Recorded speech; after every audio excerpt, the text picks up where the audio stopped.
नमस्कार दोस्तों, एक बार फिर से आपका हार्दिक अभिनंदन और स्वागत। मैथ्स क्लासेस नोट पर आज जो अपने एमसीक्यू करेंगे, एमसीक्यू ठीक है, वो 10th क्लास का जो चैप्टर नंबर 14 है। कौन सा चैप्टर है? 14 नंबर, प्रोबेबिलिटी प्रायिकता। इस चैप्टर के एमसीक्यू करेंगे। बड़ा ही आसान टॉपिक है। ये ऐसा टॉपिक है जो 10th क्लास में प्रत्येक स्टूडेंट करता है। और ये और इससे पहले वाला जो चैप्टर है, 2 चैप्टर है, उनमें से बढ़िया नंबर बनते हैं सभी के। और जो वीक स्टूडेंट होते हैं अक्सर इन्हीं 2 चैप्टरों में से वो पासिंग मार्किंग अपनी अचीव करते हैं, प्राप्त करते हैं। ठीक है, तो अपने स्टार्ट करते हैं प्रायिकता। प्रायिकता के लिए जो पहला एमसीक्यू पूछा जाता है वो ये पूछा जाता है कि किसी घटना के घटित होने की संभावना, इसको अपने रिप्रेजेंट करते हैं पीई से। किससे? पीई से। कोई घटना घटित हो रही है पीई से, प्लस में कोई घटना नहीं घटित हो रही है तो इन दोनों का टोटल जो आएगा वो कितना आएगा? 1 आएगा। कितना आएगा? 1। जैसे अपनी किताब में ये क्वेश्चन दे रखा है कि किसी घटना के घटित होने की संभावना पीई वो है 0.995।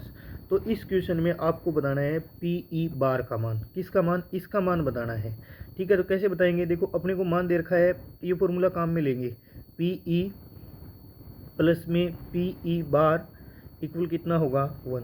ठीक है, अब जो वैल्यू अपने को दे रखी है उसकी वैल्यू रख देंगे। पीई की वैल्यू कितनी दे रखी है? अपने को दे रखी है 0.995 प्लस में क्या आ जाएगा? पीई बार आ जाएगा और बराबर कितना आ गया? बराबर आ गया जी 1। अब ये प्लस का नंबर है, इधर आके किसका हो जाएगा? माइनस का हो जाएगा। माइनस का कर देते हैं तो ये आ गया पीई बार बराबर कितना आ गया? 1 माइनस 0.995। अब जो पॉइंट वाली संख्या होती है ना, उसको घटाने का रूल्स क्या होता है? ये होता है कि पॉइंट की जो सीध में पॉइंट आना चाहिए, एक पॉइंट, इसमें आगे कोई नंबर है नहीं तो क्या लगा लेंगे? 0 लगा लेंगे।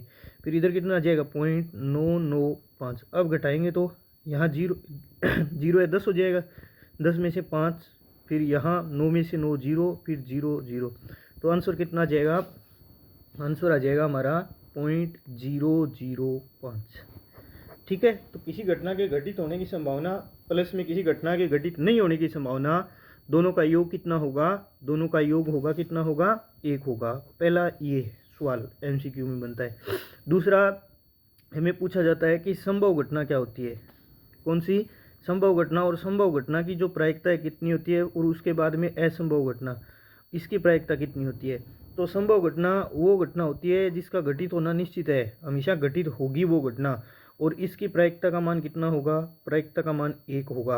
और असंभव घटना, असंभव घटना ऐसी घटना जो कभी भी घटित नहीं हो सकती, उस घटना को असंभव घटना कहते हैं और इसकी प्रायिकता का मान क्या होगा? 0 होगा। जैसे संभव घटना में बात करें तो एक दिन में सूर्य उदय होना, ये कन्फर्म है, एक दिन में सूर्य उदय हो गई होगा, तो उसकी प्रायिकता कितनी होगी? एक। असंभव घटना, असंभव घटना की बात करें, जैसे ये कह दिया कि एक दिन में 2 सूर्य उदय हो सकते हैं क्या? नहीं हो सकते, तो इसकी घटना की जो प्रायिकता है वो कितनी होगी? 0 होगी। फिर अपने को ये याद रखना है कि प्रायिकता की जो सभी प्रारंभिक घटना है, सभी प्रारंभिक घटना है, उनका योग हमेशा कितना होगा? सभी प्रारंभिक घटनाओं का योग कितना होगा? 1 होगा। ये अपने को याद रखना है। फिर उसके बाद भी इस चैप्टर से ये पूछा जाता है क्या पूछा जाता है इसमें? ये पूछा जाता है कि जैसे ताश की गड्डी के लिए सवाल पूछ लेगा, वो किसके लिए पूछ लेगा? ताश के लिए सवाल पूछ लेगा। फिर सिक्के के लिए सवाल पूछ लेगा। किसके लिए पूछ लेगा? सिक्के के लिए। पहला सवाल ताश के लिए, उसके बाद सिक्के के लिए, और फिर पासे के लिए, इस पे सवाल पूछता है। तो ताश के लिए याद रखने का सबसे बढ़िया तरीका ये होता है कि जो ताश है ना, ताश की गड्डी में जो कुल पत्ते हैं वो कितने होते हैं? वो पत्ते होते हैं जी 52। कितने पत्ते होते हैं? 52। 52 में से जो आधे पत्ते होते हैं वो तो लाल रंग के होते हैं, और आधे पत्ते जो होते हैं वो किस रंग के होते हैं? काले रंग के होते हैं। तो 26 पत्ते लाल और 26 पत्ते क्या हो गए? काले रंग के।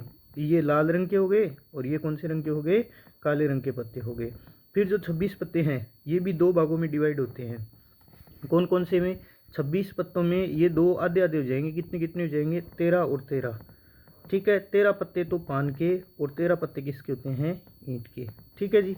अब जो ये 26 काले पत्ते हैं ये भी 2 भागों में डिवाइड होते हैं, ये भी 13-13 होते हैं। 13-13 किस प्रकार से, 13 पत्ते तो होते हैं हुक्कम के, किसके होते हैं, हुक्कम के, और 13 पत्ते किसके होते हैं, चिड़ी के। ठीक है, ये ताश का सारा मैटर होता है। ताश की गड्डी में कुल पत्ते कितने हो गए, 52। 52 में से आधे लाल आधे काले। फिर जो लाल रंग के पत्ते होते हैं ना, वो पान और ईंट। कैसे याद रख सकते हैं कि पान खाने से मुंह का रंग कैसा हो जाता है, लाल हो जाता है, और ईंट का रंग भी कैसा होता है, लाल होता है। बाकी क्या बच गया, हुक्कम और चिड़ी। अब इनमें पत्तों का डिवाइडेशन किस प्रकार से होता है, इनमें होता है जी पहले इक्का। क्या होता है, इक्का। फिर उसके बाद में बादशाह, फिर बेगम, और उसके बाद में गुलाम।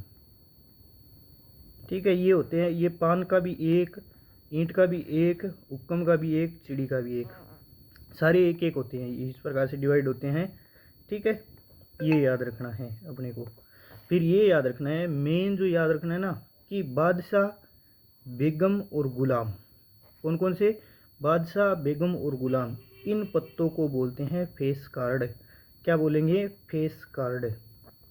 क्या नाम है इनका, फेस कार्ड। फेस कार्ड क्यों बोलते हैं, क्योंकि जो ताश की गड्डी में पत्ते होते हैं ना, बादशाह, बेगम और गुलाम, बादशाह के ऊपर बादशाह की तस्वीर होती है, बेगम का जो पत्ता होता है उसके ऊपर क्वीन की, बेगम की फ़ोटो होती है, और गुलाम की फ़ोटो होती है। बाकी जो अन्य जितने भी कार्ड्स है, उन कार्ड्स पर किसी की तस्वीर नहीं होती। ठीक है, और जब इसमें एक इक्के को और इंक्लूड कर देंगे, इक्के को और इंक्लूड कर देंगे, तो ये पत्ते बन जाएंगे दरबारी पत्ते। कौन से पत्ते बन जाएंगे, दरबारी पत्ते। ठीक है, तो ये याद रखना है। आसान सी बात है, बिल्कुल आसान सी बात है। ये ताश का मैटर होता है। फिर अपने को याद रखना है सिक्के का। किसका याद रखना है, सिक्के का। सिक्के में क्या होता है, सिक्के में सिक्के को उछाला जाता है। पहले तो एक बार उछालेगा, फिर 2 बार उछालेगा, फिर 3 बार उछालेगा। अब यदि एक बार उछालेगा तो कुल परिणाम कितने आएंगे, कुल परिणाम आएंगे जी 2 की पावर 1। कितने आएंगे, 2 की पावर 1। कौन कौन से परिणाम आ सकते हैं, हेड आ सकता है, और कौन सा आ सकता है, टेल। अब यदि सिक्के को 2 बार उछालेंगे तो कुल परिणाम कितने होंगे, 2 की पावर 2। देखो सिक्के के लिए 2 की पावर 1 एक बार के लिए, 2 बार उछालेंगे 2 की पावर 2, अगर 3 बार उछालेंगे तो कितने आएंगे, 2 की पावर 3। इस प्रकार से परिणाम बनेंगे, 2 की पावर 3। अगर 2 की पावर 2 की बात करें अपने, तो ये हो सकता है कि पहले सिक्के पे हेड और दूसरे सिक्के पे क्या हो जाए, हेड, फिर दोनों के ऊपर टेल आ सकता है। ये हो सकता है कि पहले के ऊपर हेड, दूसरे के ऊपर टेल, फिर टेल और हेड। इस प्रकार से पत्ते आ सकते हैं। जब 2 की पावर 3 की बात करें तो इसमें कुल परिणाम कितने हो गए, कुल परिणाम हो गए जी 8। कितने हो गए, 8। अब ये किस प्रकार से हो सकते हैं 8 परिणाम, तो देखो 4 तो ऐसे परिणाम होंगे जिनमें पहले हेड आएगा। क्या आएगा, हेड। और 4 परिणाम ऐसे होंगे जिनमें पहले क्या आएगा, टेल आएगा। क्या आएगा, टेल आएगा। अब देखो ये किस प्रकार से हो सकते हैं, ये हो सकता है कि तीनों ही बार क्या जाए, हेड। ये हो सकता है कि तीनों ही बार क्या जाए, टेल। फिर देखो हेड, टी, टी, इसका अपोजिट कर देंगे, टी है फिर क्या जाएगा, एच, एच, यानी कि हेड, हेड। ठीक है, उसके बाद में बात करें तो एच, टी, एच हो गया, तो इधर क्या हो जाएगा, टी, एच, टी। अब इसमें एक और बच गया, कौन सा बच गया, इसमें बच गया एच, एच, टी, तो इसमें क्या हो जाएगा, टी, टी, एच। इस प्रकार से जो टोटल परिणाम है कितने हैं, 8 परिणाम बन जाएंगे। कितने सिक्के के लिए, जब सिक्के को 3 बार उछाला जाता है तो कुल परिणाम कितने हो गए, 8। सिक्के को यदि 2 बार उछालेंगे तो 2 की पावर 2, 2 की पावर 1। यदि 5 बार उछालेंगे तो 2 की पावर 5। यदि n बार उछालेंगे ना सिक्के को तो 2 की पावर n रिजल्ट बनेंगे। ठीक है, ये इस प्रकार से परिणाम बनते हैं। फिर इस चैप्टर में अपने को याद रखना है कि सम संख्या कौन सी होती है, विषम संख्या कौन सी होती है। ये इंपॉर्टेंट चीज़ है इस चैप्टर में। सम संख्या, कौन सी संख्या, सम संख्या। फिर उसके बाद में कौन सी संख्या याद रखनी पड़ेगी, विषम संख्या। और क्या याद रखना पड़ेगा, भाज्य संख्या। फिर उसके बाद में कौन सा याद रखना पड़ेगा, अभाज्य संख्या। कौन सी संख्या, अभाज्य संख्या। ये अपने को याद होनी चाहिए अच्छे तरीके से। सम संख्या, पहली जो सम संख्या होगी ना वो कितनी होगी, 2, 4, 6, 8, इस प्रकार से सम संख्याएं होगी। यानी कि एक प्रकार से ये कह सकते हैं कि वे नंबर जो 2 के टेबल में आते हैं वो कौन से नंबर हो गए, वो सम संख्या हो गई, यानी कि इवन नंबर हो गए। कौन से नंबर हो गए, इवन नंबर। विषम संख्या यानी कि ओड नंबर, वो क्या होंगे, 1, 3, 5, 7, 9। ये कौन सी संख्या हो जाएगी, विषम संख्या हो जाएगी। ठीक है, जो 2 के टेबल में नहीं आती है। फिर भाज्य संख्या, भाज्य संख्या का मतलब होता है ऐसी संख्या जिसके 2 से ज़्यादा फैक्टर होने चाहिए।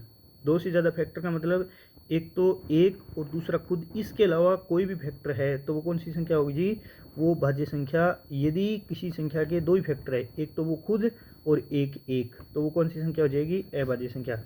पहली जो भाज्य संख्या है वो कौन सी है, 4, फिर कितनी आएगी 6, फिर कितनी आ जाएगी 8, फिर 9, इस प्रकार से संख्या चलती जाएगी। और अभाज्य संख्या की बात करें तो पहली 2, उसके बाद में 3, 5, 7, 11, इस प्रकार से संख्याएं चलती जाएगी। तो सम संख्या याद रखनी है, विषम संख्या, भाज्य संख्या, अभाज्य संख्या। ठीक है, यदि ये चीज़ें अपने को इस चैप्टर में याद है तो इस चैप्टर के लगभग सवाल हो जाएंगे।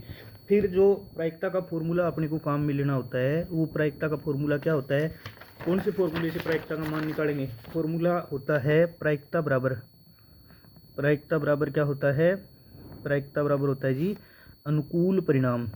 कौन से परिणाम है, अनुकूल परिणाम, और बटे में क्या आता है, बटे में आता है इसके कुल परिणाम, और जिसको बोलते हैं निशेष घटना। क्या बोलते हैं, निशेष घटना भी बोल सकते हैं इसको। अनुकूल परिणाम बटे में कुल परिणाम, ये चीज़ें अपने को जो चैप्टर नंबर 14 है हमारा प्रायिकता, इसमें आनी चाहिए। ठीक है, मिलते हैं आगे वाले चैप्टर में, तब तक के लिए जय हिंद जय भारत।